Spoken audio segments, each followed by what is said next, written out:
یہ تمام احکام اللہ کی حدیں ہیں، اور جو شخص اللہ اور اس کے پیغمبر کی فرما برداری کرے گا اللہ اس کو بہشتوں میں داخل کرے گا جن میں نہریں بہہ رہی ہیں، وہ ان میں ہمیشہ رہیں گے، اور یہ بڑی کامیابی ہے۔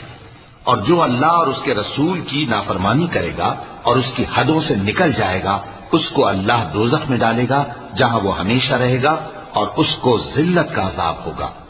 مسلمانوں، تمہاری عورتوں میں جو بدکاری کا ارتکاب کر بیٹھیں ان پر اپنے لوگوں میں سے 4 شخصوں کی شہادت لو۔ اگر وہ ان کی بدکاری کی گواہی دیں تو ان عورتوں کو گھروں میں بند رکھو یہاں تک کہ موت ان کا کام تمام کر دے، یا اللہ ان کے لیے کوئی اور سبیل پیدا کرے۔